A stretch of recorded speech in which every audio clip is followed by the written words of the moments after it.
তিস্তা শুধু নদী নয়, এটি বাংলাদেশের উত্তরবঙ্গের হৃৎস্পন্দন। ৩১৫ কিলোমিটার দীর্ঘ এই নদী সিকিম থেকে বাংলাদেশে প্রবাহিত হয়েছে।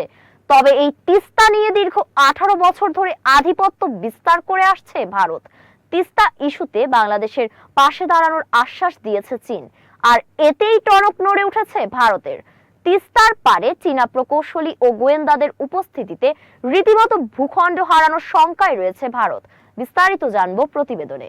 তিস্তা পাড়ের মানুষকে দীর্ঘকালীন কষ্ট দিয়ে গিয়েছে ভারত। বারবার প্রতিশ্রুতি দিয়ে ভারতীয়রা ধোঁকা দিয়ে গিয়েছে বাংলাদেশকে। তবে এবার তিস্তা গলার কাটা হয়ে বিততে যাচ্ছে মোদির জন্য। তিস্তায় চীনা আধিপত্যে ভূখণ্ড হারানোর শঙ্কায় রয়েছে ভারত। নিস্তব্ধ রাত, দিল্লির আকাশে চাপা অন্ধকার। প্রধানমন্ত্রী মোদির কার্যালয়ের জানালা দিয়ে এক ফালি আলো বেরিয়ে আসছে, যেন ইতিহাসের এক নিঃশব্দ সাক্ষী। টেবিলে ছড়িয়ে থাকা শিলিগুড়ি করিডোরের মানচিত্রে মোদির দৃষ্টি স্থির। চিকেন নেকের সরু গলায় আঁকা তিস্তা যেন তলোয়ারের মতো বিদ্ধ করছে ভারতের নিরাপত্তা চেতনাকে। মোদির চোখে মুখে চিন্তার ছায়া স্পষ্ট। এরই মধ্যে এক সামরিক কর্মকর্তা এলো হাতে গোয়েন্দা রিপোর্টের লাল ফাইল নিয়ে। ফাইলে লেখা তিস্তা ভারতের নতুন দুর্ভাবনা।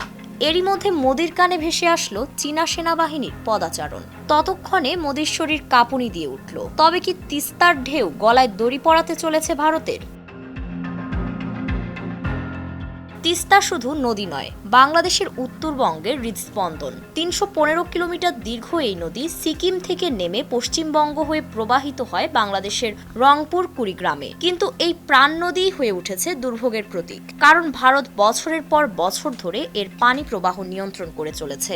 শুকনো মৌসুমে ভারত গজলডোবা বাঁধে পানি আটকে দেয়, আর বর্ষায় হঠাৎ ছেড়ে দিয়ে সৃষ্টি করে ভয়াবহ বন্যার। ২০২৩ সালে সেই বন্যায় 18,000 হেক্টর জমি তলিয়ে যায়, আর ২০২৪ সালে পানির অভাবে 12 লাখ হেক্টর জমি রয়ে যায় অনাবাদি। উত্তরবঙ্গের আর্তনাদ, ভারত পানি নিয়ে খেলে, আমরা শুধু চোখের জলে ভাসি। ১৯৮৩ থেকে ২০১১ ভারত প্রতিশ্রুতি দিয়েছে অনেক, কিন্তু এবার পালা বদলে যাওয়ার। বাংলাদেশ নিজেই হাতে নিয়েছে তিস্তার হাল। মহাপরিকল্পনা শুধু নদী পুনর্গঠনের স্বপ্ন নয়, এটি একটি জেগে ওঠা জাতির ঘোষণা। বাঁধ, জলাধার, সেচ ব্যবস্থা সব মিলিয়ে একটি জল বিদ্রোহ। আর এর পেছনে আছে চীনের কৌশলী ছায়া। ২০১৯ সালে চীন বাংলাদেশকে দিয়েছিল $১,০০০ মিলিয়ন বিনিয়োগ প্রস্তাব। তবে ২০২৫-এ মোহাম্মদ ইউনূসের বেইজিং সফরে চীনের প্রেসিডেন্ট শি জিনপিং আশ্বাস দিয়েছেন যে তিস্তা প্রকল্পে চীন বাংলাদেশের পাশে থাকবে। দিল্লিতে আতঙ্ক বাড়ছে, কারণ তিস্তার স্রোতের পেছনে এখন শুধু পানি নয়, আছে ভূরাজনৈতিক অঙ্ক। শিলিগুড়ি করিডোর ভারতের উত্তর পূর্বের 7টি রাজ্যের জীবনরেখা।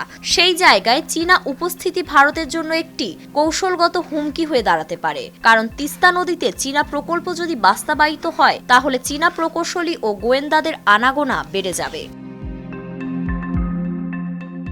তাছাড়া চীনের গোয়েন্দা নেটওয়ার্ক পৃথিবীর অন্যতম শক্তিশালী এবং অভিজ্ঞ।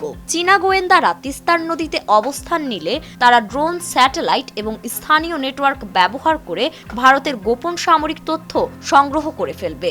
টাইমস অফ ইন্ডিয়া হুঁশিয়ারি করে বলেছে, চিকেন নেক এখন আর ভারতের শক্তি নয়, দুর্বলতা। ভারত এখন শিলিগুড়িতে 20,000 সৈন্য মোতায়েন করেছে।